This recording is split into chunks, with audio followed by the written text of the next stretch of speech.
Hi, Jeffrey here. So this video is a commentary on my drawing of Lionel Messi. As with all my drawings of people, I start by drawing an outline of the face. After that, I start to shade in his eyes, and I try to add as much detail as possible based on the reference image I'm using.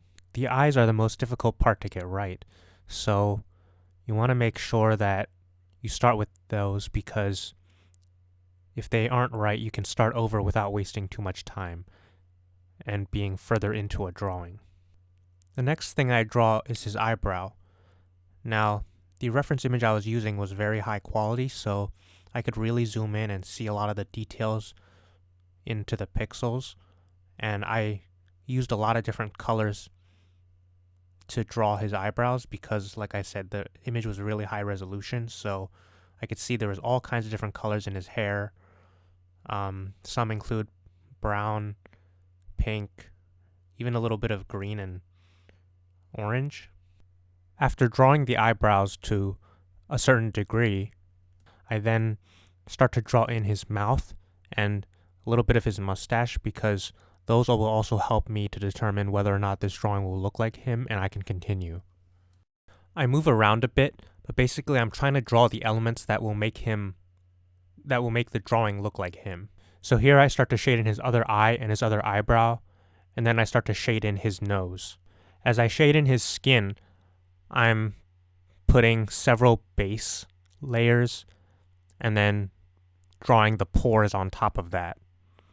And then also changing colors because the colors of his pores changes depending on different areas of his skin. There are also a lot of gradual transitions between the skin and the facial hair. So as I'm drawing his nose, I realize the light reflects off of it in different ways. So some areas are a little brighter and some areas are a little darker. But because of the pores on his skin, I can't just shade in the whole area or the whole areas. But what I do, as I said before, is apply some base layers of color depending on how light or dark it is, and then dot in pores and draw lines for pores as well that correspond with roughly how bright and how dark different areas are. As I draw his beard, I start by drawing the edge. Then I try my best to follow each hair and draw it in as detailed as possible, but sometimes my eyes get lost, so then I do an approximation. But when I can, I look for specific pieces of hair that look very distinct from the rest of them so I can get my bearings and not lose sight of where I am in the reference image. It's difficult to draw the transition from hair to skin, but I just look for the hair that's most on the edge of the skin and then start from there and then work around that. So now I'm drawing in some of his forehead and some of the hair on the top of his head because these will, like I said, start to make the drawing look more like him. One of the difficult parts is drawing the pores while also making sure the shading on the pores is correct. To do that, I use several different colors to draw the pores, but I also shade in the larger area, and to draw the pores, I zoom in on my reference image, but then to shade in the larger areas of skin, I zoom out on my reference image so I can see the subtle changes in color along the skin. It's tricky and it's also kind of hard to explain, but I do both simultaneously. If I don't, the pores on his skin will look too flat and not three-dimensional. But if I also focus on the larger areas too much, then I won't see the individual details of the pores either. So that's why I do both. I shade in the pores and then also shade in the skin and also try to draw the wrinkles as well, overlapping with all of that. Here I am trying my best to draw the individual hairs on his beard. This is especially difficult because there's so many different hairs overlapping one another and also so many different colors reflecting on the different portions of the different hairs that are overlapping one another. For those, I do an approximation. What I mean by that is I look at a general area of hair and try my best to find individual strands. But if I get lost, my eyes get lost too much, then I would just look at a general area again and try to draw generally to make sure that the shading is correct. Here the beard transitions into skin, and the hair is white because of how bright the light reflects off of it, so it's hard to distinguish between the hair and the skin, especially in this area. Now I'm continuing to draw the hair on the top of his head. This hair is also very dense and full of overlapping fibers of hair, and so again I do an approximation, especially when I'm in the middle of the density of it, but along the edge I can more easily distinguish between individual hairs, so I can more easily follow the actual reference image in those areas. I also slowly start to erase my outline of the edge of the hair that I drew in the beginning. The outline served as a guide, which I no longer need, so now I erase it so it doesn't show up when I'm coloring. The transition from the top of his forehead to the hair on the top of his head is also a little tricky because I have to slowly draw it in as it fades from one to another rather than have a sharp change. There are also pores that are very bright on his skin, and I draw the outlines of those as well. Anyway, continuing on with the hair on the top of his head, I shade in mostly using black, and then occasionally using some dark green, where the hair is a little lighter, and then I draw around. I don't shade in white, I just use the paper's white to draw in the hairs that are the highlights that are very bright. They're brighter and they kind of have a grayish blue color to them. So I shade in those areas along with using some dark green and black where there's darker and voids between the bright spots.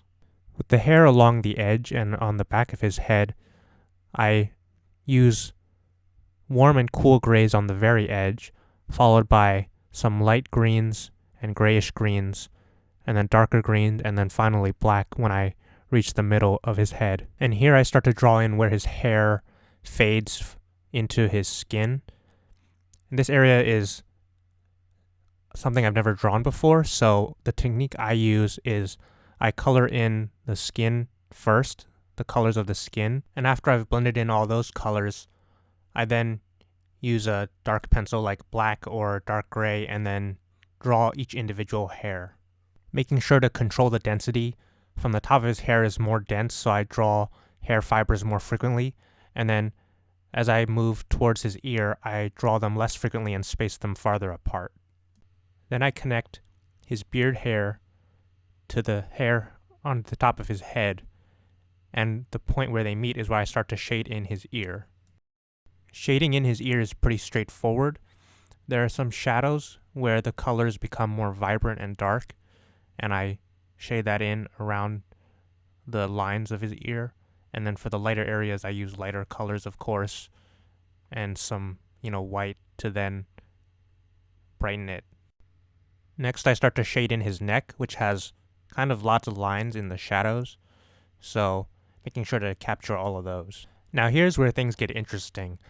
I took a look at my drawing overall and realized I wasn't quite happy with it. I didn't think it looked quite like Lionel Messi as much as I wanted it to.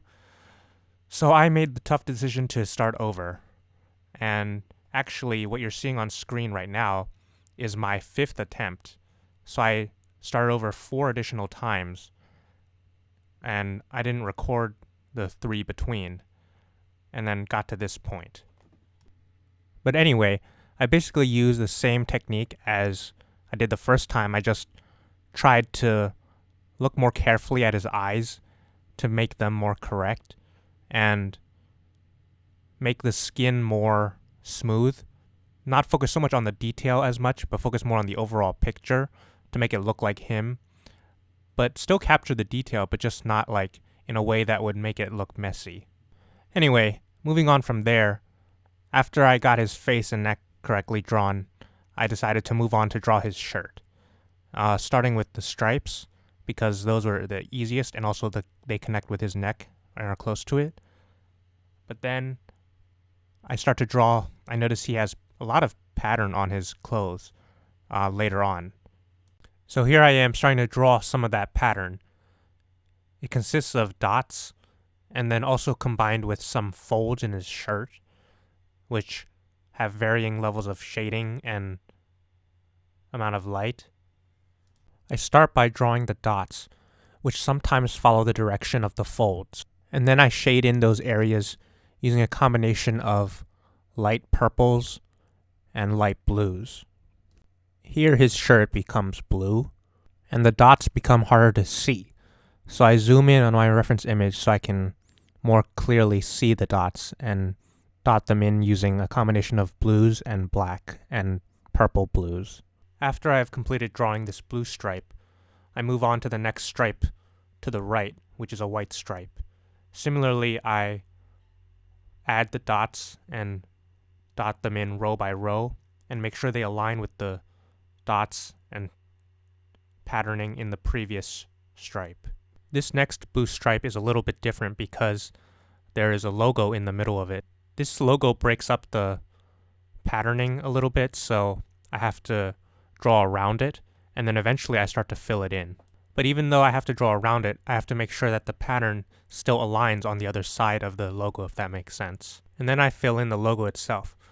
The logo has lettering and as well as a trophy, and so I have to draw those. So what I do is I make sure the lettering is proportional and can fit within the logo, and then the trophy is also the right size in the logo, and then I draw row by row the patterning on the logo, which consists of these lines that kind of move vertically, and then I make a line for each row and then fill in the patterning for that row and then draw the next line down. And then I keep doing that until I fill in the whole logo. Then I draw the next stripe, which is white, and make sure that the dots from the previous blue stripe to the left carry over and there's a smooth transition to the dots on this stripe.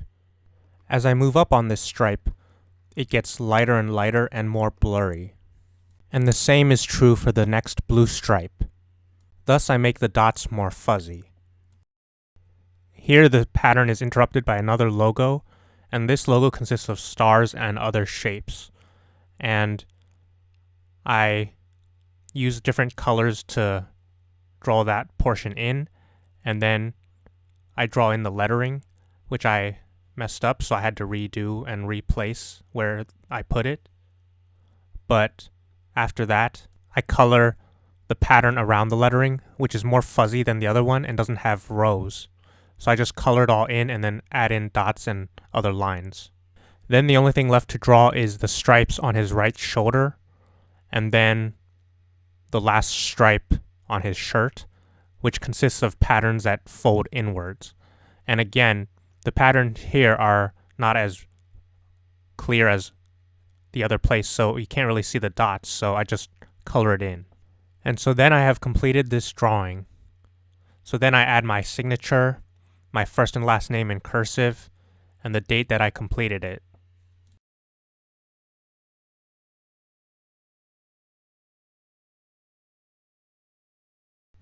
And then here's just me panning through the drawing from the face to the shirt. And that's the completed drawing. So, thank you so much for listening to this commentary. If you enjoy the content that I make, please make sure to like, subscribe, comment, and share. Thank you all for all your support. It really means a lot and helps me to pursue my passion. So thank you. I will see you all in the next drawing.